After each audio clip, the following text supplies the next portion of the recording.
Pero bakit po nung tanungin ng Pangulong Bongbong Marcos tungkol sa yung nagrarally daw po may selective justice eh. Ang sabi ng Pangulo, hindi, mali sila dyan. Walang selective justice. Bakit kaya gano'n ang naisagot ng Pangulo? Sinungaling po ang ating Pangulo dahil ang katotohanan ay hindi nagsisinungaling.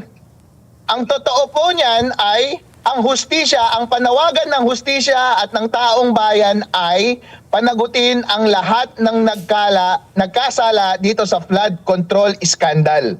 Umamin na po si Zaldico. Umamin na po si Romualdez. Umamin na rin yung mga bodyguards ni Zaldico. Lahat ng ebidensya po ay overwhelming. Lahat po ng kaso ay nandoon na raw sa ombudsman. Ang justice na totoo ay unahin nyo na silang kasuhan at i-elevate nyo na po sa Sandigan Bayan para maaresto na sila at umandar na po yung kaso. At ipagpatuloy nyo po yung flood control investigation sana under the leadership ni Marcoleta before.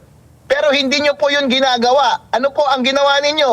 Yung pinuno po ng investigasyon laban sa korupsyon, siya pa ang kinasuhan ninyo ng isang bagay na non-bailable na hindi involved doon sa flood control quandary.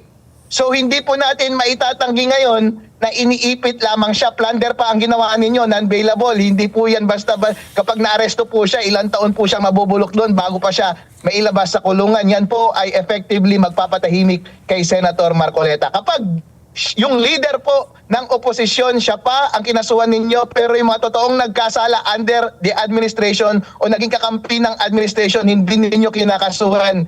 Yan po ba ay selective justice o hindi? Hindi mo po may tatanggi ang katotohanan, selective justice po yan. Nagsisinungaling po si BBM nung kanyang itinatanggi na walang selective justice sa ilalim ng kanyang administrasyon. At ang selective justice ay injustice, attorney, di po ba? O tama po yan. Dapat po ang application ng batas ay pare-pareho sa lahat. Alam na po natin yan throughout history na lahat ng nangungunang nananagot ay sila po dapat ang pinapanagot at ikinukulong at kinakasuhan. Kung ang inuusig mo pa ay yung mga nangungunang lumalaban sa korupsyon, ayan po talaga ay injustice. Hindi lang nakakainis, nakakagalit. At lahat ng pinakamataas na level ng galit ay nasa puso ko na hindi ko na may explain ngayon, kaya hindi po talaga pwede na arestuin nila si Senator Marcoleta. Attorney, Vice Mayor, salamat po ng marami sa inyong oras. Ingat po kayo sa biyahe. Thank you, boys. Thank you. Si Attorney Vice Mayor Harold Respicio, ang atin pong nakapanayam.